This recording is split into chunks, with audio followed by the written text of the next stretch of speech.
aku dikasih tahu sama orang yang dekat sama Trump. Dia sebut, gua takutnya Indonesia nggak bisa deliver apa yang dia minta. Contoh, Apple nggak usah TKDN. I don't know, gimana? Gitu. Dan kita punya TKDN kan selama ini membuat orang, you like it or not, buka pabrik di Indo karena harus 40% itu kan. Kalau sekarang semua pabrik Amerika nggak usah buka di Indo, boleh masuk 0%. Korea, Jepang, Cina harus buka di Indo, marah lah. Thank you Ci udah undang gue ke kantor Jarvis. Ini kantornya keren banget guys. Mungkin kantor intervensi yang gue pernah lihat buat MI luar biasa. Nggak fancy lah, gede aja. Iya, gede sih gede banget. Tapi hari ini gue mau diskusi apa implikasi perang dagang antara Amerika sama China, terutama terhadap Indonesia. Paling kita pengen mulai dari situ dulu. Ya, apa tanggapan? Ini kalau menurutku China sama US itu kayak cerai. Gua nggak butuh lu nggak butuh gua. Actually US butuh Cina, tapi Cina kayak gaya gua butuh lu lah. Soalnya udah terlihat yang Trump terakhir naikin yang 120 something, dicuekin kan sama Xi Jinping kan. Dia kayak nggak balas, nggak komen, nggak apa, malah mau ke Kamboja, ke Vietnam ya nggak. Terus baru terakhir waktu Trump, kalau correct me kalau gue salah ya, waktu Trump bilang oh smartphone nggak included, itu baru Xi Jinping ada komen oh that's a good step toward rectifying the mistake. Jadi dia kayak ngomongnya kan, lu benerin mistake lu gitu, ngerti kan? Bener. Ya kan, bukan kayak gue mau baikan sama lu, tapi ibaratnya kalau lu suami gitu, lu benerin deh mistake lu baru gue pikirin gitu. Jadi gue rasa nih, in term of dua superpower ini mereka udah kayak mau cerai sih. Kayak selama pemerintahnya yang Amerika masih kayak gitu ya, mau supremasi tapi nggak mau, bukannya menurut lu gini, lu pakai tarif untuk mencegah produk ini masuk. Harusnya kan dibalik, lu harus bikin diri lu sendiri efisien sehingga produk yang masuk ini gak bisa kompetitif, bener nggak? Harusnya kan gitu kan. Dari dulu kan Amerika kayak free trade, demokrasi, kapitalisme, itu gunanya apa sih dari dulu ya? Ideally kan by not putting any tariff, you force yourself to be kompetitif kan. Lu dalam negeri ini mesti kompetitif, mesti efisien, mesti semurah mungkin sehingga lu bisa compete lawan produk yang masuk, ya kan? Tapi kan ya over the time China ternyata lebih kompetitif. Mungkin ada factory economic of scale, faktor tenaga kerja sana murah, kagak ada union, pemimpinnya cuma satu, social security-nya mungkin nggak banyak, tunjangannya nggak ada, pension fund mungkin nggak ada gitu kan. Jadi mungkin karena lebih murah, Amerika nggak bisa compete. Tapi dia bukannya mau paksa compete, malah pakai tarif gitu kan. Tarif kalau cuma buying out time, is okay. Tapi kalau permanen, lu ibaratnya malah ngajari orang bahwa lu is okay, lu nggak usah compete, nggak usah kompetitif. Gue kasih tarif kok, orang nggak bisa masuk gitu. Tapi long termnya pasti jelek lah. Terus ya pakai tarif ini semua barang jadi mahal. Baik barang Amerika ke Cina, Cina ke Amerika, yang paling jelek kan Cina ke Amerika, inflasi pasti naik. Ekonomi pasti slow down, ya kan? Kan orang kalau barang mahal, lu pasti nggak sanggup beli. Dulu bisa beli 3, mungkin sekarang pasti beli 2 atau 1. Otomatis semua demand collapse. Ekonomi pasti slow down globally. Indonesia itu negara yang yang maksudnya secara ekonomi kan nggak ada apa-apanya dibanding dua superpower. Kecepet, ya kan? Tahu-tahu kita nggak ada hujan di slap 32% tarifnya. Harusnya kalau dilihat trading kita ke US, kita tuh kecil, kita cuma 2% GDP. Cuma yang di slab tarif itu semua tenaga kerja yang high intensive labor, sepatu, tekstil, itu bisa dampak sosialnya tuh lebih jelek. Maksudnya kalau tambah duitnya tuh mungkin nggak gitu ngefek, tapi sosialnya jelek karena unemployment-nya naik. Terus kalau orang unhappy bisa huru-hara, kan lebih elek lagi, nanti the whole country bisa chaotic.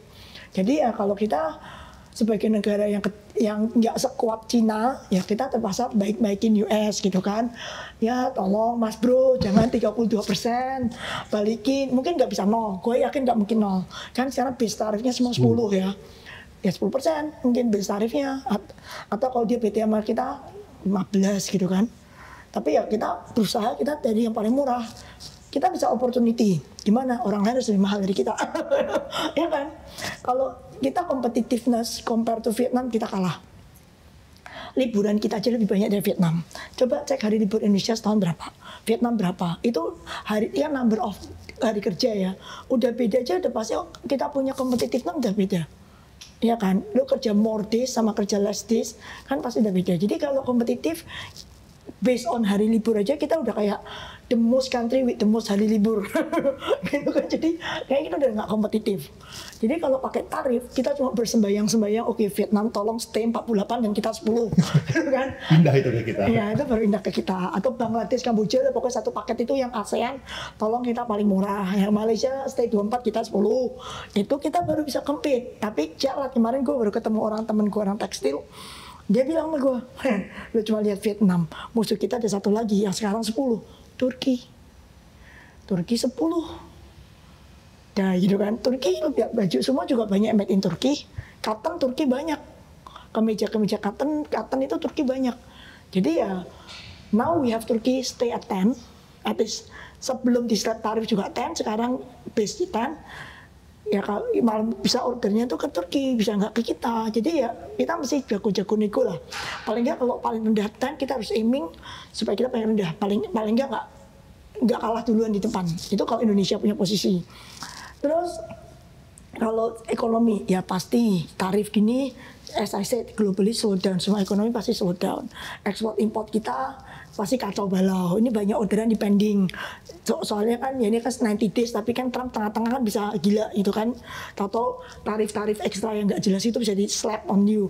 Jadi banyak factory itu tunggu orderan dari sana. Mereka takut nih nanti ngasih order DP, bikinnya 2 bulan, 3 bulan, pasti shipment masuk kena tarif gitu kan. Itu mereka takut banget. Di Amerika tuh katanya telur udah nggak ada. Lo boleh Google, harga telur tuh bukan naik begini sampai telur tuh udah langka. Jadi udah chaotic sini Trump ini. Globally, ekonomi domestiknya dia dan kita pun kena. Karena yang ngasih order ke kita, ekspor kita pasti kena. Terus menurut Cici ya, apakah Trump ini udah melakukan kalkulasi yang salah? Dia tuh berarti expect-nya ya, waktu pertama kali naikin. Nego. Dia tuh expect China tuh langsung datang ke dia untuk negosiasi. 2000, yang pertama kali Trump 1.0, begitu slap tarif, China nego kan. Nego, oh ya gue bakal import more on you. Walaupun yang dijanjiin Cina nggak 100% realisasi, tapi nego. Tapi kan Cina udah lihat abis Trump 1.0, Biden juga galak kan, tetap tarifnya tuh nggak diturunin kan yang tarif ke Cina. Terus Trump naik lagi ya, lu kok jadi Cina ya udah siap-siap lah ya, you have 10 years to prepare kan, 8 years to prepare.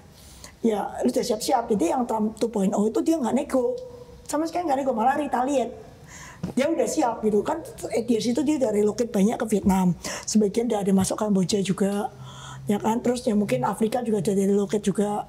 Jadi dia udah ready lah si Cina. Menariknya si Trump juga udah kasih signal terus kan, kita ya, mau nego. makanya gue bilang nih Trump kali ini kalah catur.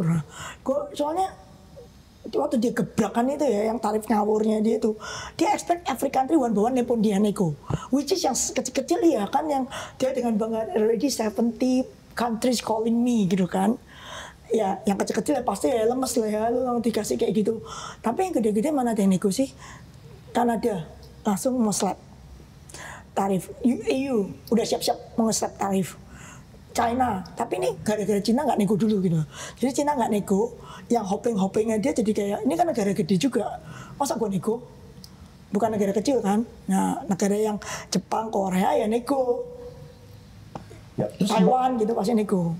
Terus kemarin kan juga menarik tuh, baru aja kemarin kan Cina tuh bisa dibilang apa ya, roadshow kayak keliling ya. Iya, menenangkan. Bahkan dia kayak telepon Pak Prabowo, abis itu ke Vietnam, abis itu mau datang. Nah itu negara-negara yang dia datangin sebenarnya kan kayak pabrik kedua nih dia kan. Itu kan negara yang kena tarif kan. Jadi ini negara juga, gue jadi Vietnam juga bingung loh. Negara gue investmentnya Cina, mungkin owner factory gue 70% dari China, tapi orderan gue US ya. Jadi gue bingung juga. Jadi ya yang Trump pasti kan cuman malah Vietnam offer free tarif, malah bilang not enough. Kan dia maunya beli produk Amerika. Tapi negara kayak Kamboja, Vietnam kan nggak kaya kan, maksudnya, dan ekspornya itu terlalu gede.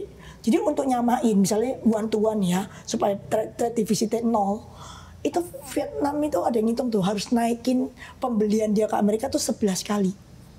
Jadi angka yang dia ekspor itu sama angka dia sekarang konsum tuh ya, kali 11 baru sama. Indonesia enggak, kita cuma kayak kali 2 gitu loh. Kita cuma geser sebenarnya dari yang tadinya beli sama siapa, digeser beli sama Amerika, jadi kita ada bakbo. Jadi kalau memang cuma Trump mau trade deficit 0, Indonesia have a better bargaining power, ya kan, compare to Vietnam, karena kita tinggal geser. Mungkin tadinya beli sama Arab Saudi, minyak kita geser ke Cina, geser ke Amerika, udah beres. udah babuk gitu sama Amerika. Tapi kalau Vietnam, lo gimana beli 11 kali barangnya Amerika? Duitnya aja nggak ada mungkin. Nah Kamboja gitu, suruh beli 3-5 kali mungkin duitnya nggak ada gitu kan. Negara-negara ini bukan negara kaya juga. Tapi apa yang end goal-nya apa gitu? Maksudnya gini, kalau misalnya kan ada konsep namanya transshipment kan. Jadi perusahaan-perusahaan Cina akhirnya mereka mendirikan di Vietnam dan kalau misalnya mereka 0%, akhirnya sama aja gitu kan. Ini perusahaan-perusahaan Cina juga yang di Vietnam. Nah, makanya si Trump kan mau tutup loophole nih. Sebenarnya dari dulu kan Trump maunya tuh satu, banyak perusahaan yang important, misalnya kayak besi gitu-gitu. Besi bukan Amerika nggak ada ya. Mereka mesti have US Steel walaupun rugi gitu kan. Kemarin mau diakuisisi Nippon Steel tapi kan diblok, nggak tahu tuh jadi lolos apa enggak. Terus ada satu steel yang lumayan. Nah US Steel tuh important karena dia tuh yang bikin balistik kalau nggak salah, yang anti baja, anti peluru, yang pokoknya buat perang. Makanya mau dibeli sama Jepang nggak dikasih sama US, karena kayak baja-baja yang balistik, tank gitu-gitu loh. Terus ada satu lagi yang yang modern steel, tapi total itu nggak cukup. Import steel dari China terutama tuh masih banyak, sama Kanada masih banyak ke US. Which Amerika tuh maunya yang kayak steel, yang basic-basic itu semuanya made in USA lah. Waktu itu Trump ngasih ilustrasi kayak misalnya kalau kita perang, kapal kita tenggelam, masa kita mau bikin kapal baru nunggu spare part dari Cina? Ya kan, atau dari Kanada. Jadi dia maunya semua yang hubungan sama perang sama national security itu semua di situ. Satu lagi chip semua drone kan pakai chip. TSMC-nya di Taiwan. Nanti kalau si TSMC dibom gitu kan sama drone mereka punya chip. Dia mau TSMC pindah ke US, which is TSMC udah ngomong dia bangun berapa puluh billion facility untuk di Amerika kan. Itu dia udah comply lah. Ya dia maunya kayak gitu, kayak iPhone. Satu Amerika pakai iPhone, tapi semua made in China. India satu lagi. Kok nggak ada yang made in US? Supply chain-nya nggak ada juga. 1, 2 mungkin mahal. Nggak achievable kali sih sebenarnya kan. Kalau misalnya bikin sebenarnya kalau mau tuh Apple pasti bisa aja supplier lu buka pabrik di Amerika kan. Cuma pasti hitungannya beda kan. Pasti larangan. Margin itu pasti kena. Bisa berapa kali lipat itu gaji bule kan sama gaji orang Cina. Ya, pakai Mexican lah. Tapi maksud gua pasti lebih mahal daripada Cina. Dan it takes time to move the supply chain semua kan. Bangun pabrik juga nggak besok simsalabim jadi. Paling nggak 1 tahun 2 tahun. Iya. Tapi berarti yang dilihat ya, apakah tarif ini sebenarnya yang diharapkan sama Trump itu tuh cuma alat buat negosiasi, dia tuh sebenarnya nggak mau. Dia mau nego itu satu, tapi lihat dia kasih base tarif 10%. Tuh gue lupa perdagangan dia ada kayak berapa ratus billion kan, apa triliun gue nggak tahu yang dia import itu. Lu dapat 10% udah 80 billion, jak butuh lah ya, ada income masuk daripada tadi ini 0 gitu kan. Itu ada revenue masuk karena dia kan tujuannya kan sebenarnya di otak dia nih. Kalau lu baca interview dia tahun 85, tarif, you use the tarif to pay the whatever debt, terus domestically dia mau cut pajak. Jadi company Amerika yang trafficking, you let the exporter which is di otak dia foreign yang bayar import, nanti yang bayar import nanti kan consumernya dia sendiri juga. Kenaikan harga soalnya. Nah tapi kan dia mikirnya, oh tapi pabrik-pabriknya gue cut pajak gitu kan. Atau employee-nya masyarakat mereka cut pajak, jadi mungkin dari cut pajak itu kan dapat ekstra duit untuk bayar ekstra kemahalan ini kan. Iya. Tapi yang ini yang eksporter whatever kan bayar duit. Terus yang dalam negeri kan bikin pabrik harusnya create employment. Tapi kan maksudnya US itu aku nggak, kan mungkin Trump udah tua ya. Dia mikirnya masih kayak manufacturing gitu ya. Gue ngerti yang semiconductor, chip itu memang harus di US mungkin untuk national security. Mungkin yang besi perang tadi juga harus di US, yang rudal-rudal gitu kan. Sepatu, baju gitu loh. Itu kayak backdate banget. Itu kan dari dulu mainannya negara miskin, negara berkembang. Bangladesh, kita, Vietnam, negara-negara emerging market gitu loh. Amerika udah ekspornya tuh kan Netflix. Lo ekspor loh, udah nggak kena tarif lagi. Benar. Sebenarnya services mereka banyak yang nggak kena. Makanya service mereka sebenarnya plus, tau nggak? Plus gede banget. Dari Netflix lah, YouTube lah, Facebook, ya kan? Itu Instagram. Iya. Itu kan gede banget, nggak dihitung sama si Trump gitu. Itu kan across border nggak bisa kena tarif, nggak bisa kena apa. Ngapain lu masih mikir orang jahit sama ekspor yang gituan. Jadi gue nggak tahu, ini mesti tunggu. Mungkin Trump lebih pintar, jadi yang menjahit tuh ujung-ujungnya juga nggak balik ke Amerika, yang jahitan sepatu itu kan.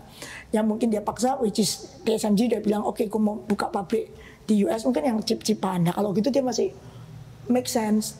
Tapi gila ya tetap gila gitu kan, caranya ngawur. Lu pikir global volatility gila-gilaan gitu loh. Bener. Terus apa yang Cici lihat kan sekarang kan Terus gue waktu kemarin itu karena dia kan ngebluff nih kayak orang main poker nih. Dia ngebluff, China nggak back down. Terus dia yang ada apa, yield USD kan naik tuh, almost hit 4,8 kan. Dia panik karena Fednya nggak mau turunin juga. Dia kan udah trade, I think it's a good time for Fed to cut interest rate. Dicuekin juga gitu kan. Jadi ada dua orang nyuekin dia, China dan Fed.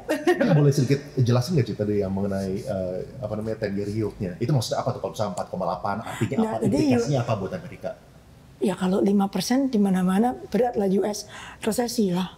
Everything break 5 tuh historically itu langsung trigger recession. Kenapa? Kenapa kalau misalnya, apa sih arti dari 10-year yield 5% ini? Kan cost of fund lu naik. Jadi saham lu kan pasti berguguran. Amerika tuh pension fund kan berapa persen di saham? Berguguran. Terus kan juga lu doing business kan mahal kan cost-nya kan. Itu kan interest rate. Jadi kan cost of doing business lu mahal. Kompetitif lu pasti berkurang.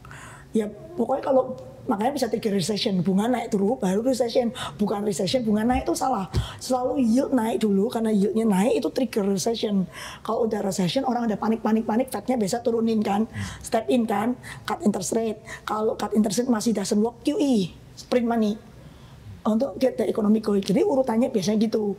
Nah, apa yang bisa trigger yieldnya itu macam-macam. Dulu COVID juga pernah naik. Pokoknya any panik lah yang membuat orang short termnya tuh buang tipil. Nah kali ini kan trade war kan gila, begitu keluar angka yang 32%, 48%, orang kayak wah ini global recession. Langsung mereka jualan tipil gitu loh. Amerika jadi nggak bonafit gitu loh, kan ekonomi kan dia kan sebenarnya suram kan. Terus lu gitu allies lu juga mikir ngapain gue pegang bond lu gitu kan, lu kan sebenarnya double twin deficit dia tuh. Kita twin deficit, currency kita setiap tahun melemah. Dia twin deficit kok nggak melemah? Karena semua orang pegang US dollar as a reserve kan. Yeah. Begitu orang nggak mau tuh US dollar kan melemah. Which is kemarin karena kayak trade war itu gila-gilaan, orang tuh buangin tipil, China pasti buang. Tapi China tuh bukan, China gue rasa Trump udah ngitung lah, lu punya berapa ya, kan tahu kan lu buang gerak berapa ya. Jepang ikut buang, katanya European juga ikut buang. Jepang itu lebih gede dari China punyanya tipilnya US. China kalau nggak 700 something, Jepang tuh cacing. Kalau si Jepang ini kan hopeng nih, tapi kan lu kasih tarif juga, buang juga, kan panik. Untuk mereka panik. Terus ada yang namanya basis trade. Apa itu basis trade? Basis trade itu basically lu nge-short atau nge-long yang cash position, nge-short atau nge-long future-nya. Jadi itu kayak orang main arbitrage dari harga bond ya. Ini biasa main bond atau currency dari harga cash currency, dari harga now sama future-nya. Ini hedge fund semua main. Rata-rata leverage tuh 40-50. Ini kayak no brainer. Maksudnya kayak lu cuma identify terus lu hold kayak berapa lama, nggak lama. Terus lu fundingnya pakai short term repo biasanya. Jadi misalnya lu beli cash tipilnya lu repo, ini agak complicated sebenarnya penilai, tapi mungkin orang awam bingung.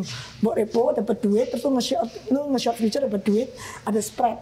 Terus spreadnya mungkin cuma kecil kayak 25 basis point, tapi lu kali 50 karena leverage kan.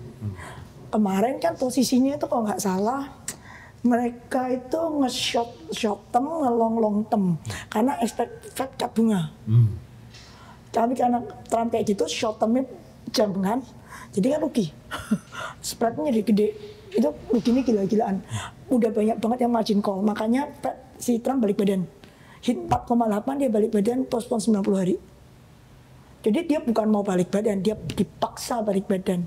Kalau nggak itu Wall Street-nya kemarin udah kebetulan udah nggak cuma saham ya, bond kan selalu lebih bahaya daripada saham.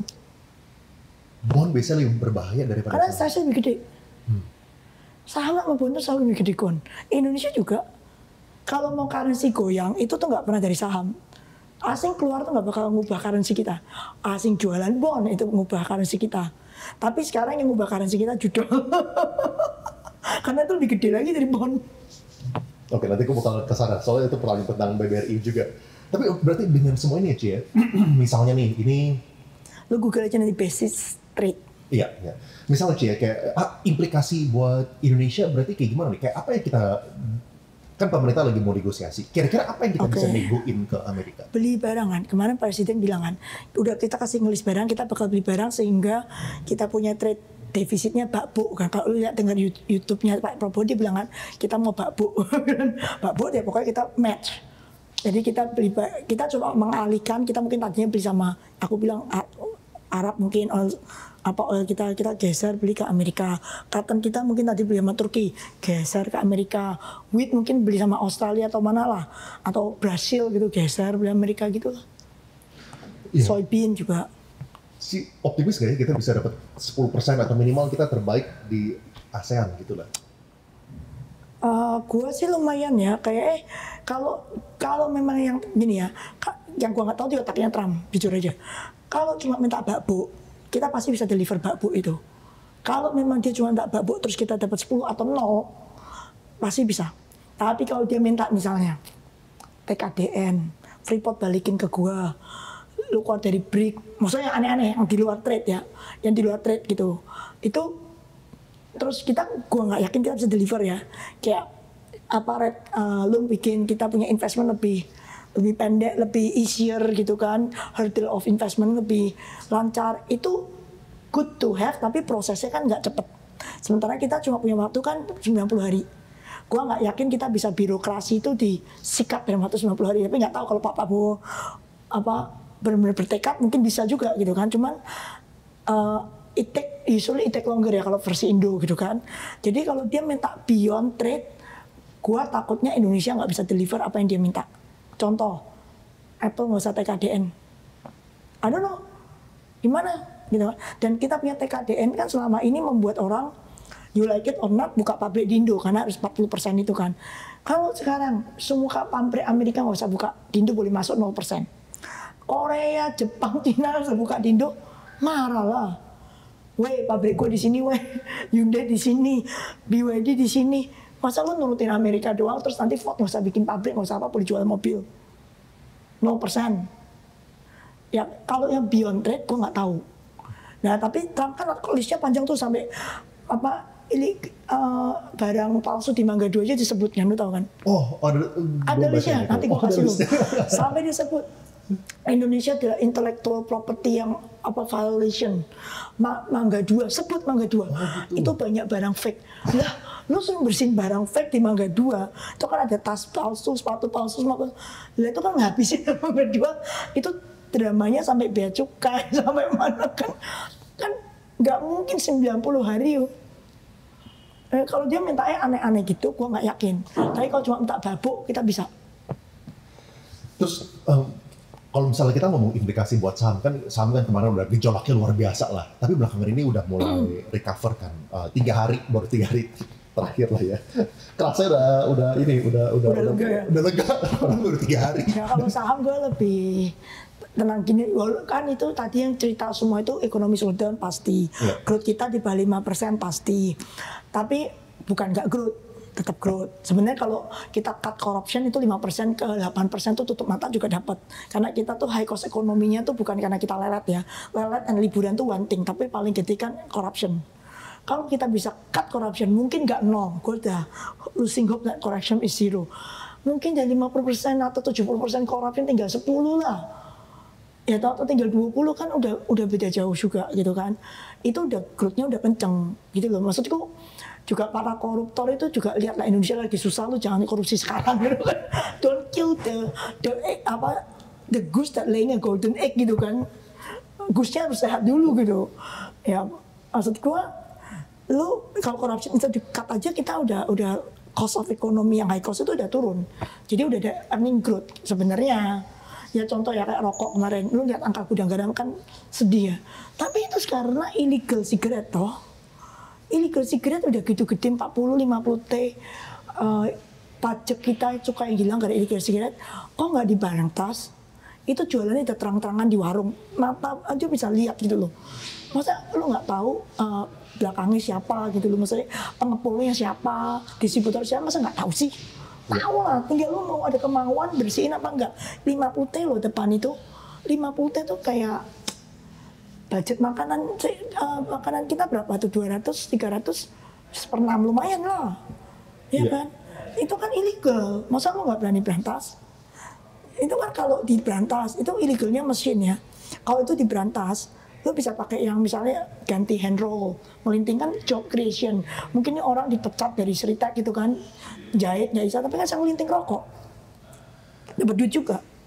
Tapi yang Cici lihat kayak gimana? Maksudnya kan belakangan ini ada beberapa kasus-kasus korupsi yang paling terakhir kan kemarin PN Jaksel gitu misalnya. Habis itu Korupsi itu sebenarnya kalau di Indonesia lu minggu dikit lihat, minggu sana lihat banyak banget. Ya beberapa dibuka, tapi itu kan cuman kayak the tip of the iceberg. Yang ini banyak perlu dibuka. Buka is good. Yang paling penting tuh nextnya tuh apa? Perampasan aset mana? 2, I don't care itu mau diapain, yang penting duitnya harus balik. Gue tuh kita lagi butuh tuh kan inflow. Inflow tuh kan bisa dari ekspor, bisa jadi FDI, bisa dari orang beli saham, orang beli bond. FDI itu maksud gue orang buka pabrik di Indo. Ya satu lagi tolong lah ya, uang korupsi balikin. Lu balikin deh ke Indo. Indo ini butuh inflow lagian. Di semua sektor kita butuh inflow. Gak cuma di saham loh, di semua. Di industri dimana we need money in, not money out. Terus yang lagi out ini tolong di-cut. Out apa? Korupsi juga out. Kemarin dia bilang, Cik korupsi lebih gede dari judul. Ya mungkin, angka korupsi kan gue gak tahu. Yang tahu cuma yang dibuka-buka doang gitu kan.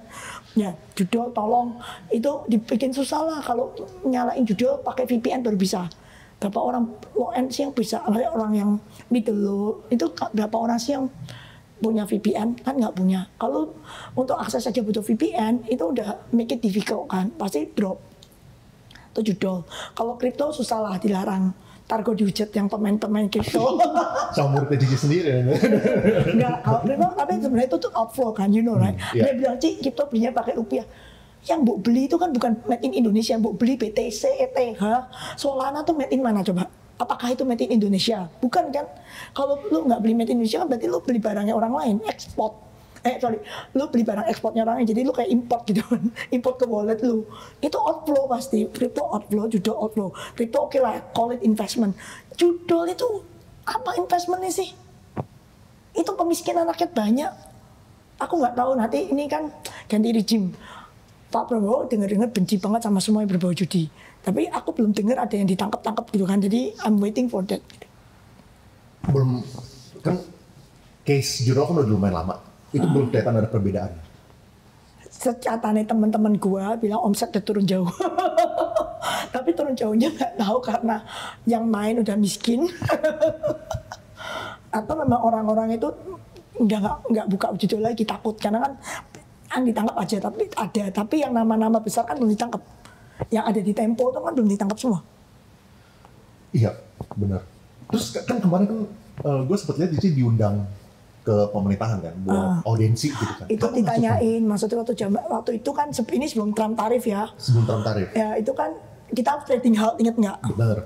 Sebelum Trump tarif, Toto kan kayak lemes itu, nggak tahu itu kan ada Nantara, gosipnya, atau UU apa TNI yang sebenarnya nggak ada apa-apa gitu kan, tapi kan diributin. Terus lebih ke arah politik lah. Jadi waktu itu diundang ditanyain apa yang bisa bikin stock marketnya tuh nggak bergejolak.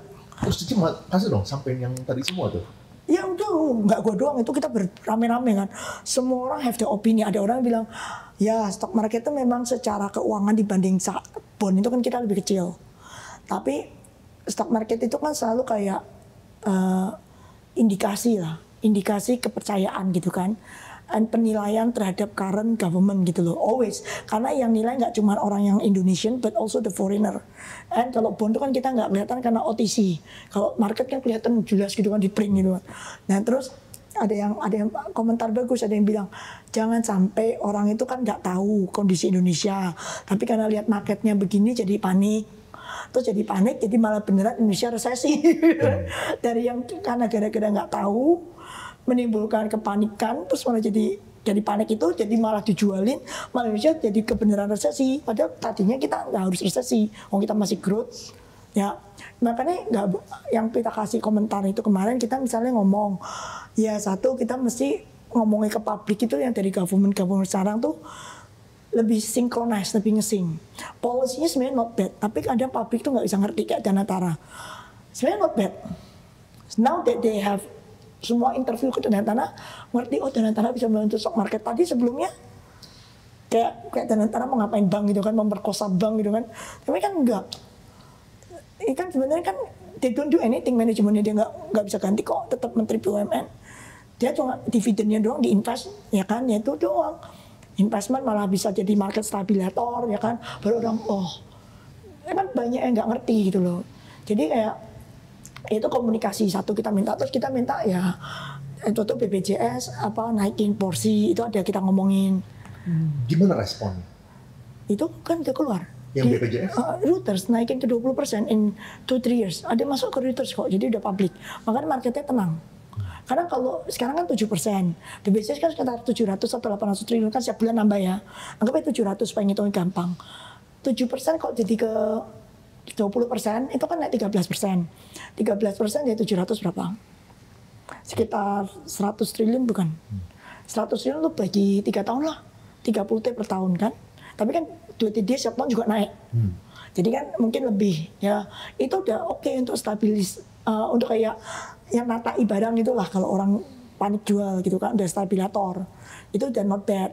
Terus kan BPJS kayak gitu, Taspen juga pasti naikin. Jadi ya BPJS, Taspen, ya itu is good gitu loh. Ada itu orang jadi kayak tenang. Oke, ada at least the bottom tuh ada yang nahan gitu kan. Jangan sampai jurang gitu, nggak kelihatan bottomnya. Tadinya kan jurang.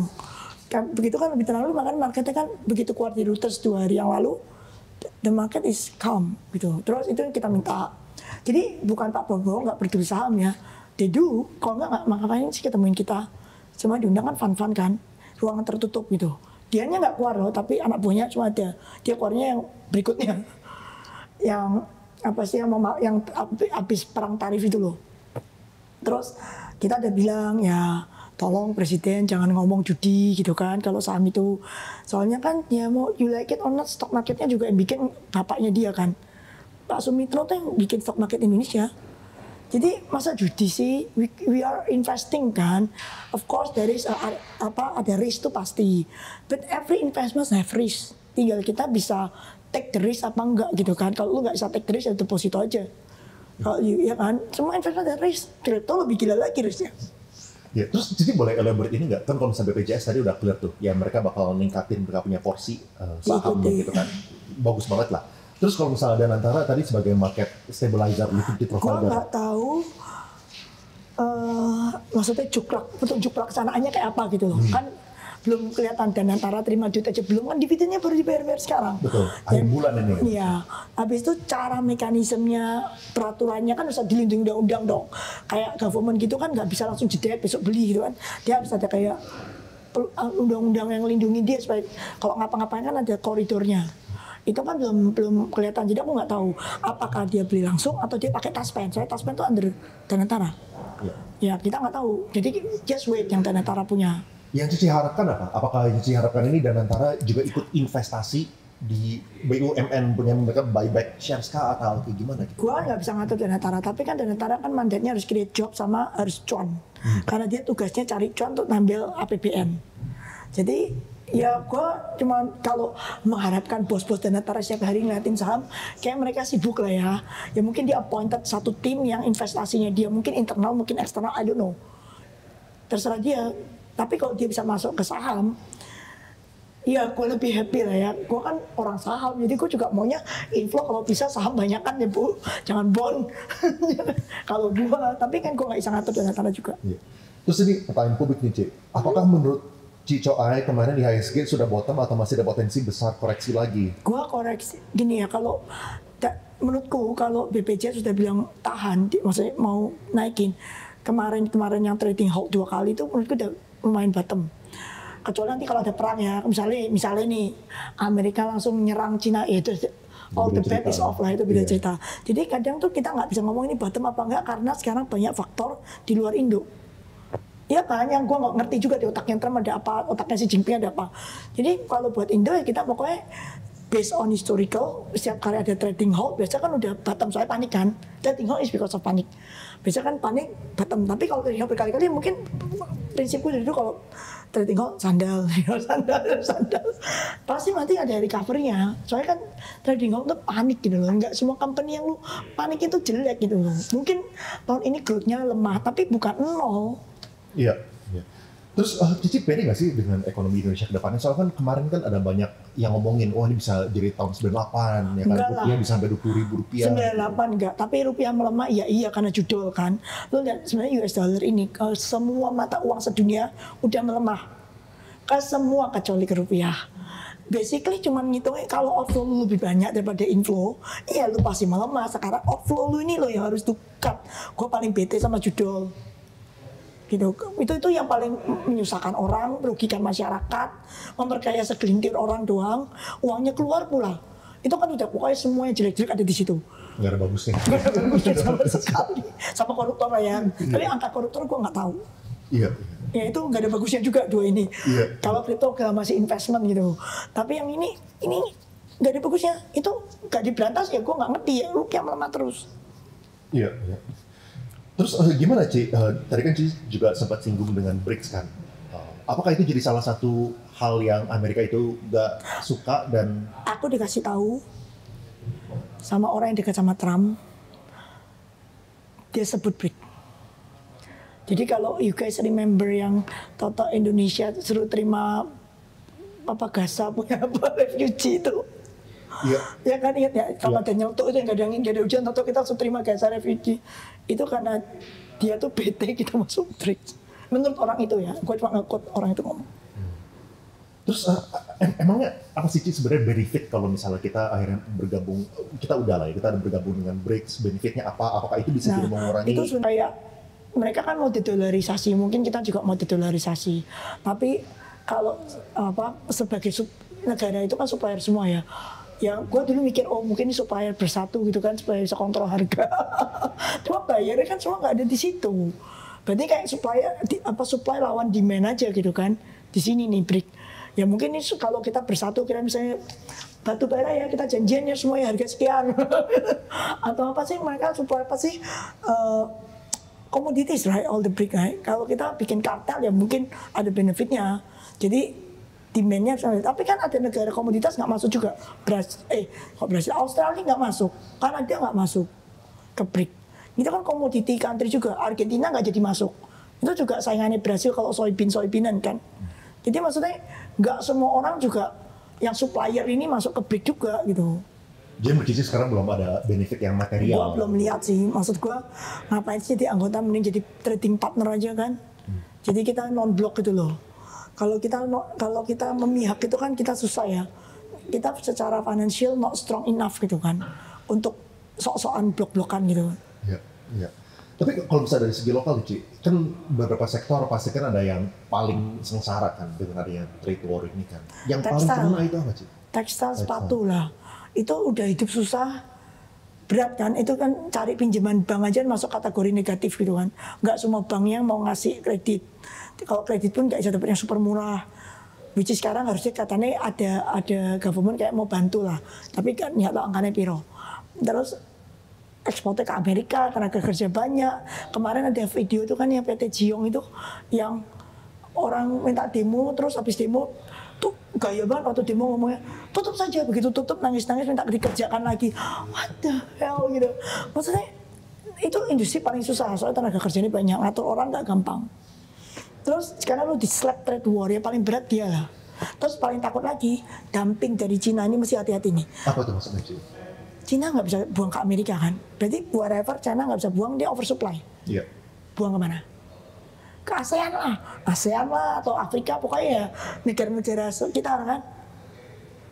Ya itu sebenarnya paling takut tuh itu. Terus ya kayak kemarin ke teman-teman gue dia bilang Turki 10% Ci. Nah ini kita udah kalah, ini bukan ke kita malah Turki itu caturnya. Jadi yang tekstil, pokoknya yang ekspor ke US kan tekstil, sepatu, ban mobil, rubber. Itu US gede ekspor. Kalau kita ditampar gitu, nanti rubber kan ada Malaysia, ada mana. Kalau kita kalah sama Malaysia kan pindah. Ada nggak sih Ci yang mendapatkan dampak positif sektor gara-gara trade war ini? Singapura? Enggak, kalau misalnya di Indonesia aja maksudnya ada nggak sih sektor? Gak ada loh. Trade war di mana-mana nggak ada yang positif. Apalagi kalau kita kena 32%, pasti nggak mungkin positif lah. Ya. Nggak ada loh sektor di Indonesia trade war itu gue pikir ya. eksporter sudah pasti yang mati. Kecuali lu nggak ekspor ke US ya. Kayak kita kan ada ekspor mobil ke ASEAN itu mungkin nggak gitu kena, karena kita nggak ekspor US. Tapi kalau kita ada ekspor ke US pasti kena sih. Ya. Apakah berarti kan sekarang dengan adanya trade war ini ya, misalnya China dan Komoditi, kalau kita ekspor ke China mungkin nggak kena, tapi demandnya pasti kena. Soalnya kan slow down. Jadi harga komoditi, lu lihat begitu kemarin trade war, oilnya jebol. Jadi komoditi juga kena. Jadi kayak nggak ada yang selamat deh. apakah kita bisa capture ini aja ya dengan mereka perang dagang gini, pasti kan perusahaan-perusahaan juga berusaha untuk diversifikasi keluar dari Cina gitu kan. Ada nggak sih sesuatu yang Indonesia tuh sangat kan? spesial yang kita itu tuh bisa dapetin gitu? Ini something yang kita Cuma nikel kan? Cuma nikel doang. Kita komoditi ya, nikel, timah. Timah kita kan nomor 3 ya, di pokoknya top 5 lah di in the world. Kita dulu kan selalu jagonya kan komoditi. Actually kita punya gold kan banyak. Freeport itu di Amerika kan gede banget tuh, 90% dari Indonesia goldnya. Jadi kita memang we are commodity country, jadi mungkin paling benefit gold. Yes, cuma only gold yang cuan dari trade war. Kalau bisa nikel juga, tapi kan baterai pun juga udah pada keluar dari nikel juga soalnya. Ya, makanya ya mungkin kalau tanya gue ya benefit ya gold doang. Karena goldnya all time high kan. Iya benar. Terus kalau misalnya kita ngomongin flow nih Cik, kan IHSG kemarin volatile banget. Nah, tapi asing masih net sell kan kalau nggak salah. Nah, berarti lokal yang beli kan. Benar. Apa Cici lihat tuh gitu? Maksudnya kenapa asing itu masih nggak slow down dengan BPJS katanya mau nambah? Ya kan, gue pernah ngomong kalau asing itu view-nya 5 years. Jadi waktu dia keluar kan sebelum trade war kan sebenarnya. Udah keluar kan. Jadi dia itu lebih ke arah ke policy government ini loh. Policy government-nya kan aku bilang perlu terobosan. Ya kita lihat lah, ini kan tadi katanya ada reform karena trade war. Dia kan mau lebih, kalau ada reform kan good. Kalau ada reform, beneran ya, cuma kata-kata reform. Ya kan kalau ada reform, ya mungkin ada perbaikan, tapi bukan itu di asing mau breakthrough lah. Dia mau kayak mungkin korupsi money balik, harus ada something breakthrough. Mungkin pajak perusahaan di-cut, pajaknya kita di-cut, terus mungkin budgetnya makan siang dikecilin, jangan langsung sikat berapa puluh ribu orang gitu kan, maksudnya berapa puluh juta orang. Ini agak slower the pace, jadi defisit kita nggak terlalu gede. Asing cuma lihat gimana caranya lu stabilisasi rupiah. When your rupiah stabilize, they will be back. Rupiah kita belum stabil nih. Kita harus balik ke 16.000, kalau bisa 15.000 level. Ya $7 mesti, pokoknya outflow mesti lu cut lah. Outflow-nya harus ikat. Ya. Pokoknya you have to make the rupiah strengthen kan. Terus ekonomi harus distimulus. Stimulusnya menurutku ya paling cepat itu potong pajak, bukan pajak perusahaan, pajak middle class. Middle class itu paling kasihan kan, dia timbang pajaknya banyak, pungutannya banyak, semua banyak. Terus gaji naik minimalis gitu kan, banyak yang dipecat lagi. Tag kan banyak tutup. Benar. Ya kan, fundingnya susah di tag. Padahal tag itu kan gaji middle class, bener nggak? Ya kalau memang lowongan kerjaan itu nggak ada, ya government daripada kasih subsidi aneh-aneh, udahlah pajaknya mereka di-cut aja. Ya kan, maksudnya pajak itu kita kan threshold di atas 500 juta, 25% itu sudah dari zaman jebot lah. Itu dulu dolar ceban woy. Sekarang dolar 16.000 masa masih 500 juta. 500 juta sekarang cuma 30.000 US. Kalau kita pakai US dollar kan purchasing power kan hitung US dollar lah ya. Pakai patokan itu 500.000 udah harus geser ke 800 juta. Iya. Kan UMR naik juga kan, jadi UMR kan geser. Jadi yang di atas 800 juta baru 25%, yang bawah-bawahnya juga ada geser. Mungkin di atas 25 juta baru 10% gitu. Pokoknya harus the bracket, we don't need to change the tax rate. You just need to change the bracket aja. Kasih yang middle class tuh bernafas, ada duit.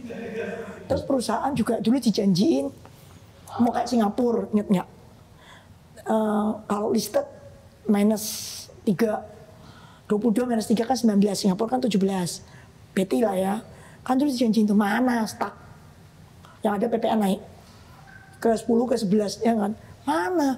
Kalau mau stimulus ekonomi kayak kan bisa ada 2. Government spending, which is sekarang susah semua budget ya udahlah lu potong pajak lah.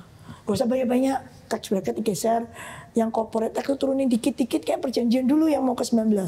Tapi pengeluaran lagi naik, kalau misalnya itu diturunin tambah Korupsi di-cut. dari berapa persen pengeluaran itu jadi korupsi sih? Kalau korupsi lo kan mesinnya bisa. Terus yang illegal kan ada ngomong rokok, jelas illegal. Lo sikat dapat 40 T uangnya buat potong pajak loh. Maksudnya itu nyikat illegal kan oke. Jadi yang legal kan survive kan. Ada job untuk yang lintingin. Lo kan itu kan dapat 40 T nih kira-kira 40-50 T. Uang yang ini kan udah masuk negara.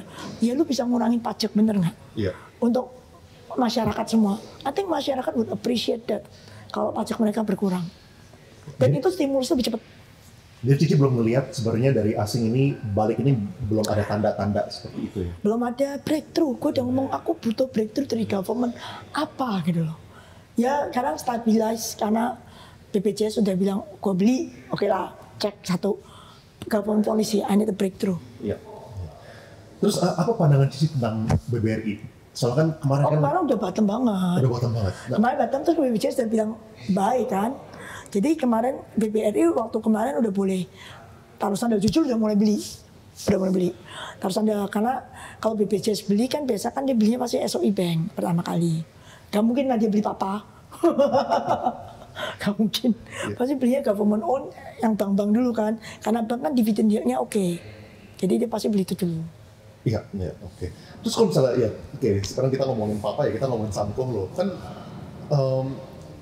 kemarin kan baru keluar tuh berita dari MSCI bahwa cuan actually MSCI kemarin banyak yang salah. Gua dapat dari hedge fund itu, actually sekarang udah jelas no longer not investable. Jadi bukan yang dulu dibilang not investable kita nggak ngerti why.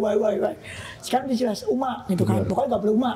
Ini apply nggak cuma papa kayak itu kan kayak 3 itu cuma papa doang kan. Apply to all. Benar. Ya UMA 12 bulan terakhir kan. Langsung bikin tabel gitu kan. Siapa yang pernah UMA goodbye my love 14 12 bulan lagi. Iya. Berarti itu apakah Cici lihat itu sebagai tanda bahwa ini harusnya nggak ada UMA kalau gitu ya mereka aja. Nah itu si MSCI yang lempar tanggung jawabnya ke kita punya regulator. Jadi tergantung regulator lo. Kalau regulator kasih lo UMA, peraturan gue lo nggak masuk gitu kan. Dia kayak cuci tangan gitu loh, ngerti gak sih? Tapi ya sekarang kita balikin ke regulator. Dari dulu kan gue tanya UMA itu kriterianya apa. Nggak pernah ada transparansi. Semua orang tanya lo. Hari ini ada di koran 2 orang juga tanya. UMA tuh sebenarnya apa sih peraturannya? Naik berapa persen gitu lah. Terus gue kan kemarin lihat ini dari 2022 sampai sekarang tuh ada 600 kali UMA. Gila 2 tahun 600 kali UMA gitu kan. Company kita 800 di BIJ 800 something lah. Anggap satu company mungkin UMA 2-3 kali. 200 dari 800 25% masa UMA yang bener aja sering banget gitu kan nyemprit. Lu kayak main sepak bola keseringan disemprit emang yang nonton seneng. Kayak aduh dikit-dikit diprit gitu kan. Mainnya juga nggak seru gitu kan. Terus yang di UMA kan most of them yang naik. Why? Kenapa bukan yang turun? Kan sebenarnya yang ngerugiin baru di UMA dong. Kenapa cuma yang nguntungin di UMA? Itu makanya peraturan UMA harus diperjelas. Terus kalau aku lihat negara lain kayak US, satu hari naik 50%, 30% biasa nggak? Biasa banget, apalagi tech kan. Seminggu bisa naik 200% biasa nggak? Biasa. Gak ada yang nyemprit. Maksudnya kalau mau UMA karena kenaikannya gila, tolong diperlebar, naik 500% tuh baru disemprit. Kalau naik tapi karena ada bisa akuisisi atau karena memang ada beritanya, ya kan, iya wajar toh naik, ada akuisisi dipakai backdoor misalnya, ya wajar toh. Nah kalau misalnya yang boleh di UMA menurutku nih, 1 laporan keuangannya telat atau gak submit gitu kan, 2 company bangkrut atau mulai PKPU gitu-gitu loh, UMA silakan. Yang pokoknya yang Bu umahin tuh yang busuk lah. Bukan yang naik, yang busuk. Beda. Yang naik belum tuh busuk. Kemarin sempat kasih masukan ini nggak sih? Waktu audiensi? Udah, pokoknya kita minta sama FCA nggak ada lah. FCA di Amerika cuma nanti penny stock, kita di gede-gede bisa FCA. Kalau FCA itu harusnya cuma gocap ke bawah. Itu FCA. Kan dulu FCA ada karena yang gocap itu tidak ada pembentukan harga. Ya wes lah. Saya gocap ke bawah, ya harga gocap lama gitu kan, baru lu FCA biar bisa trading di bank gocap. Atau kalau mau nih buka bawah nggak usah gocap, bawah 1 udah nggak usah pakai FCA, jadi semua bawahnya 1. Ya kan, kenapa mempersulit diri sendiri sih?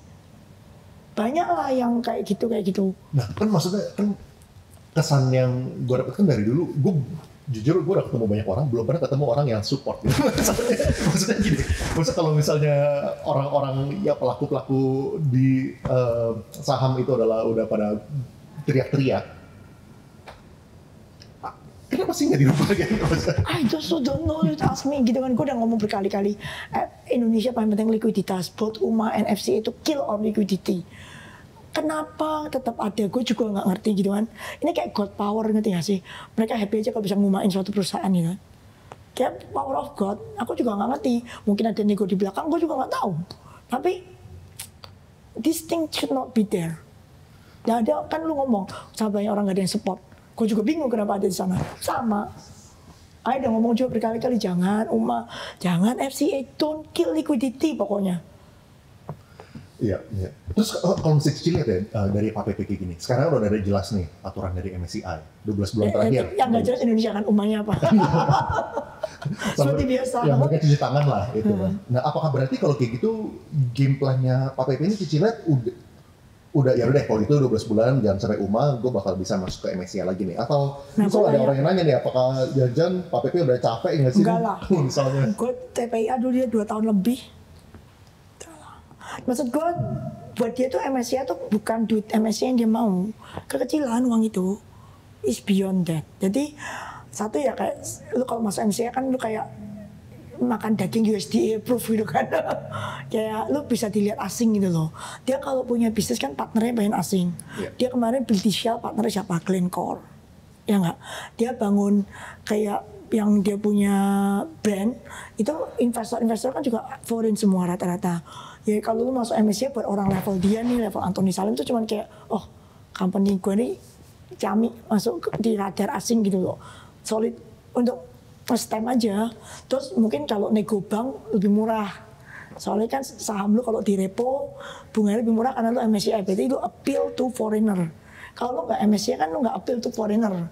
Foreigner nggak bisa beli repo lu lah istilahnya begitu. So the game is beyond that gitu kan. Bukan cuma duit MSCI masuk berapa T itu buat dia itu kecil. Bukan nyari exit dari situ gitu ya. Kan duit itu kecil banget buat dia. Duit itu buat kayak konglo-konglo tuh nggak gede lah. Paling berapa sih 6 T gitu kan. Nih kita ngomong konglo yang tingkat dewa ya. Bukan yang ecek-ecek. Enggak lah. I mean it's good to have. Ya kan? But it's not the main goal. It's good to have. Apakah kira-kira konglo-konglo yang lain prinsipnya juga mirip? Sebenarnya enggak juga, mana? Ada misalnya kayak DSSA atau enggak misalnya PANI gitu misalnya. Jadi PANI kan semua orang bilang mau MSCI. Gua rasa juga beyond yang duit segitu. Itu PANI developmentnya berapa T? Duit MSCI paling berapa? 10 T? 13 T? Ya kan itu asetnya piro? Ya ikut to have kan, dapat kembalian gitu kan. Tapi bukan goalnya. Mirip-mirip kayak PPP kalau semua gitu. konglo yang gue ketemu kalau MSCI itu biasanya untuk repo. Biasanya untuk repo. Banyak konglo kan pakai repo ya. Itu kayak public knowledge. Tapi ya kalau lu MSCI repo lebih murah gitu aja. Boleh ada konteksnya nggak sih? Emang perbedaannya berapa gitu? Kalau misalnya MSCI berapa persen? Kalau misalnya bisa masuk MSCI itu dapat? Oke, ini angka ini yang gue tahu kan angka lama ya. Yeah. Angka yang baru gue belum tanya lagi. Soalnya kan biasa kayak LIBOR plus berapa gitu. Yang gue tahu dulu, at one time tuh pernah kalau lu masuk MSCI, lu cuma LIBOR waktu itu 0%. LIBOR plus 2. Jadi repo lu cuma 2%. US dollar tapi ya. Iya. I see. At one time, tapi kan LIBOR sekarang nggak nol. Iya. Ya mungkin sekarang berapa LIBOR plus berapa kan plusnya aku juga nggak tahu. Mungkin Indonesia mungkin karena currency-nya geser-geser mungkin lebih tinggi, nggak plus 2 lagi. Gitu. Iya. Terus ada yang nanya nih Ci, siapa yang ngelaporin sahamnya Papi jadi nggak masuk MSCI? Wah tuh nggak tahu, kita juga masih witch hunt. Kalau gua tahu sih gua udah lempar-lempar. Iya. Yang nyari nggak cuma gue doang, itu grup sana juga nyari. Ya, Pak Pepe juga pasti marah kan, pasti gitu. Lebih tersinggung kata-kata non-investable sih, bukan marah. MS-nya dia nggak gitu care, maksudnya ya so what, masuk nggak masuk ya oke. Tapi lebih ke arah kayak kok non-investable, itu kan kayak emang gue siapa gitu. Hebatnya itu Ci, maksudnya setelah di-announce MSCI bahwa cuan PTRO sama BRI itu nggak bakal masuk dalam consideration buat periode sekarang. Ya kalau sekarang nggak masuk, Iya. Secara market cap udah nggak mungkin. Secara market nggak mungkin, itu tuh hijau itu mungkin orang tuh berarti udah price in lah ya, orang udah nggak pada expect bakal masuk sekarang. Karena sekarang ada kejelasan. Kalau dulu kan dipikir lu di ceng, kayak di single out gitu kan. Kalau sekarang kan jelas umah. Iya. Jadi something is clearer is better kan, less risk. Iya. Ya udah, tapi kalau nggak masuk, secara hitungan kan nggak masuk. Dulu kan berarti hitung kalau ceban baru masuk gitu kan, ya jelas nggak masuk. Sekarang lakcing, goceng gitu kan, ya pasti nggak masuk. Kalau masuk gue bingung. Jadi itu secara hitungan udah tahu semua nggak masuk. Jadi kalau nggak, tapi dulu kita nggak tahu nggak masuk karena apa. Sekarang kan tahu nggak masuk karena umah. Jadi yang penting lo nggak boleh umah 12 bulan gitu, itu lebih clear. Tapi sekarang ada yang nggak clearnya, umahnya tuh kategorinya apa gitu. Terus ini kita masuk ke section terakhir, yaitu untuk Q&A publik nih Ci. Apakah Ci Coai ada invest ke BTC? Jika ada, Kan nitip. Jika ada berapa persen dari portfolio Ci Coai? 10% nggak nyampe. Gede juga loh. 10% nggak nyampe. Nggak nyampe 10%. Gue nitip temen, kan gue udah Tapi bilang. maksudnya buat orang yang Nggak nyampe. iseng gitu. Nggak nyampe 10%. Mungkin 5% kali nggak nyampe. Nitip gue nitip doang. Masukin duit ke nitip temen gue. Dia kan suka tuh bangun jam 3 pagi. Gue kan nggak bangun jam 3 pagi, sudah. Tapi ini buat crypto as a whole kan, bukan buat Iya, Bitcoin crypto as a doang. whole. Tapi Crypto. mostly Bitcoin. Oh, mostly Bitcoin. Yang iya, Trading atau investasi? dia trading. Dia trading. Gue cuma nitip. Gue juga cuma cuan nggak sih kita? Cuan ya udah. Total rugi ya sudah. Pokoknya jangan sampai entek. Pertanyaan selanjutnya nih, view Ci Coai terhadap Pani, kayaknya Ci Coai rada kurang oke dengan Pani. Bukan, kalau gue kan dulu punya. Cuma waktu 16.000 gue pikir udah kegedean market cap-nya aja. Maksudnya free float-nya di luar kegedean. Untuk masuk MSCI dia kayak 20.000 lebih kan. Siapa yang kuat gitu loh. Maksudnya who's the last buyer. Terus angkanya kan masih perlu catching up kan. Angka growth, tapi kan secara valuasi kan dia trading at premium gitu loh. Jadi mungkin waktu 16.000 gue bilang I have enough, udah. Waktu itu sempat naik kok ke 18. Ya udah, ya pokoknya gue kan orangnya nggak FOMO, kayak 18 gue jual di 16, hoki yang jual 18 gitu aja kan. Iya. I'm happy with my 16 gitu. Benar. Tapi apakah Cici bisa one day bakal balik lagi? Kalau di bawah banget ya why not gitu kan. Iya. Oke. Terus pertanyaan selanjutnya, bursa saham kita sangat tergantung dengan flow asing. Apakah buy dan hold menjadi strategi yang buruk di Indo? Kan gue udah bilang Indo cyclical. Negara ini commodity based. Commodity itu 7 sampai 10 year cycle. Jadi lu harus riset. Lu nggak bisa. Terus lu sebenarnya seluruh dunia sama sih. Kalau lihat Indonesia 30 tahun, dulu consumer sektor. Terus habis consumer sektor lu ganti apa ya? Komoditi sempat booming. Dulu the most valuable company. Terus sekarang bank. Jadi kan cycle yang mau kalau buy and hold Unilever kan mati. Jadi apakah berarti ini bakal berubah ya Ci, tesisnya? Misalnya nih, saat ini kan primadonanya mayoritas investor saham Indonesia kan bank gitu kan. Ini one day bisa shifting lagi. Nah ini gini, dulu kita 4%. Waktu kita 4% with MSCI, semua saham kecil pun dilihat. Arna, Era, dulu rame banget investor asingnya. SMA itu kan kecil. Itu investor asingnya penuh. Terus apa lagi ya? Pokoknya lu kalau lihat saham yang kecil-kecil, at one time ke SPC, Temposcan, ya kan? Pharmaceutical, dulu rame investor asingnya. Karena weight kita 4%. Jadi 4% kita ada 30 company. Asing kalau datang Indonesia sibuk lihat 30 company. Kita roadshow yang ngantri 1 juta umat. Semua dengerin kita ngoceh-ngoceh tentang Indonesia. Yang kita bisa bawa kayak 30 company. Sekarang tinggal 17, mungkin abis ini tinggal 15 kali. Dikit kan, waktu dikit, asing kan lu jadi company asing, ngapain weight cuma 1,5 atau 1,2%, gue bikin satu tim untuk nganalisa 1,5 kan nggak mungkin. Sudah gue pasif aja. Pasif lo, beli ETF lo, gitu. Gak usah ketemu manajemen, nggak penting. Beli ETF aja, pokoknya exposure. Tapi nggak perlu kayak detail gitu. Karena kita 1,5%. Akibatnya yang perusahaannya kecil-kecil yang mungkin bagus gitu, asingnya pada keluar. Semua keluar karena nggak ada likuiditas. Itu kayak lingkaran setan, satu keluar, harga turun, semakin nggak liquid, semakin jadi kayak semua keluar, tersisa tinggal bank-bank yang liquid, yang gede. Iya, sekarang asing fokusnya bank. Goto kan liquid. Walaupun sahamnya naik turun kayak gitu, tapi liquid. Asing suka main di situ. Itu ada pertanyaan juga tuh, Ci. Ya. Apakah menurut Jadi- Cici deal-nya bisa terrealisasi? Harusnya. Nah, yang bisa ngeblok government ya kalau monopoli and stuff ya. Tapi kalau enggak ya harusnya. Tapi kalau misalnya dengan gonjang-ganjing kayak gini, Grab bisa mundur nggak sih? Oh, gue juga takut nih, ya kan uncertainty gitu. Sebenarnya kalau gue jadi government gue ban aja Grab. Kayak Cina. Jadi otomatis Supaya lokalnya maju ya. Nah, otomatis gotongnya monopoli kan. Iya. Cuma udah telat sekarang sih. Enggak Kalau sih. misalnya sekarang udah kegedean gitu tiba-tiba di ban kan, waduh, Ya, nggak kepastian apa-apa. investasi. Oh iya itu kena. Iya. Ya nggak tahu lah ini kalau secara ekonomik harusnya merger, tapi secara non ekonomik nggak tahu kan Iya. tergantung politik and stuff like that. Terus balikin tadi, makanya aku butuh tuh Indonesia balik ke 4%, ngerti nggak? Kalau kita stuck di 1,5 itu seumur hidup yang masuk ETF. Kalau ETF ya kita harus liquid. Ini kita gimana liquidnya gitu. Setiap tahun company kita dibuang dari MSCI sedih banget.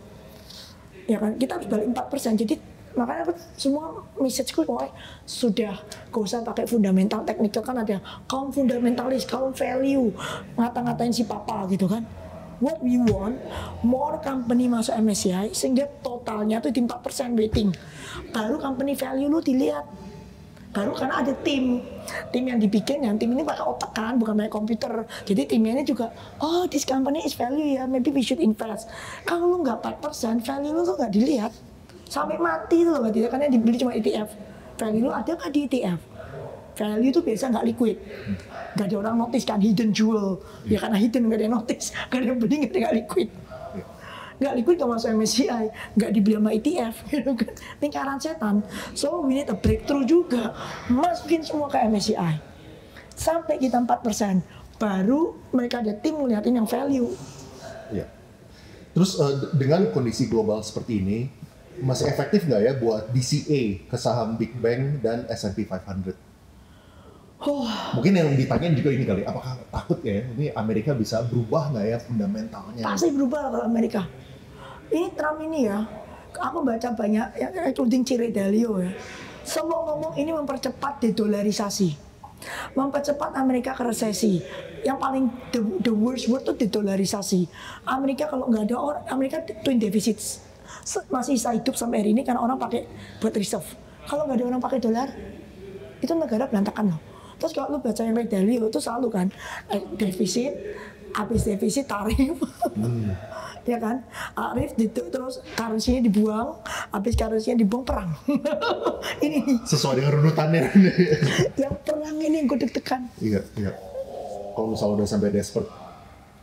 Ya. Terus prinsipal apa yang didapat dari pertemuan dengan Ray Dalio, C? Ini orang nanya juga nih. Terus ada Warren Buffett. Kalau jadi emang cuma ketemu Warren Buffett?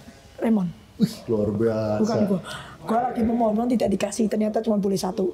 Raymond yang pergi. Oke, terus pertanyaan itu, C, kayak tadi, prinsipal apa yang didapat dari pertemuan dengan Ray Dalio?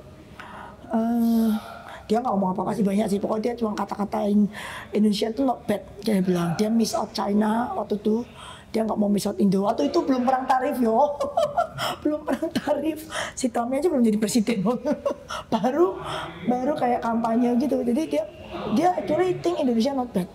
Makanya dia kan jadi advisor si Danatara, iya. That guy is actually think we are not bad. Iya.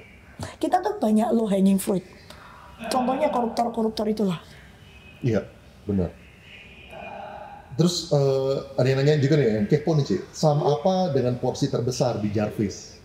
Gue lupa, mungkin bank loh sekarang. Bang. Kan kemarin pas turun-turun kita beli ya. Bank. Lebih ke kayak BUMN atau lebih ke swasta? Tapi semua kita beli.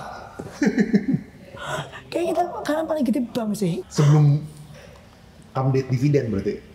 Kita udah beli waktu trading halt. Beli terus waktu itu. Jadi kita belinya pas trading halt, kita beli. Terus pendapat tentang BBCA versus S&P 500. Kalau misal Cici boleh pilih, Cici pilih yang mana? S&P 500 atau BBCA? BCA lah. Dalam negeri lebih tahu lah. S&P 500 buta weh. Kita nggak tahu di sana terjadian apa. Gue pikir ya orang terlalu mendewakan orang di luar, tau nggak? Kalau investment tuh cuma satu rumusnya, buy something that you know. Gue nggak ngerti S&P 500 isinya apa aja. Ngapain gue mesti beli mereka? Ya kan, gue beli. Kalau di Amerika gue nggak bakal beli S&P 500, gue beli tech. sama-sama nggak tahu kan. Tapi yang ini kalau naik lebih kenceng, lebih volatile. Ya kalau naik nanggung-nanggung mending BCA lah. Iya.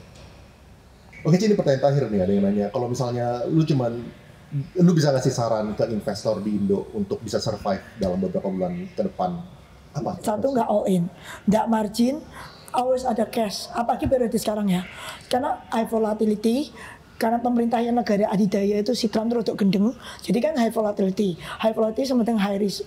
When there is high risk, lu mesti lebih banyak cash. Pokoknya ada cash ready. So we never know. Kita jangan sampai all in terus marketnya balik badan kita habiskan. Nah, tapi bukannya ini aja, di satu sisi mereka ngelihat, wah ini kan opportunity yang bagus banget nih, saham lagi murah segala macam. Tapi lu nggak perlu all in kan? Lu keep some kan? Kayak kita juga kemarin, trading hard kita beli. Tapi are we all in? We don't. Karena kita takut kan nggak jelas. Tapi kita berani beli waktu itu kan, cashku kan Januarian itu 70%-an. Sekarang mungkin 50 gitu, 50 atau 40 gitu, aku nggak tahu. Pas trading hard kita masih lumayan gede juga ya, iya, cash makanya, reserve untuk iya. siap-siap. Kita jagain. Juga ini juga pegangnya yang sebelah sini juga bukan pede pegang gitu kan, gemeter juga nih kalau balik badan cepet buang. Jadi makanya belinya big bang karena liquid kan. Iya, iya. Thank you so much, for your time. Thank you.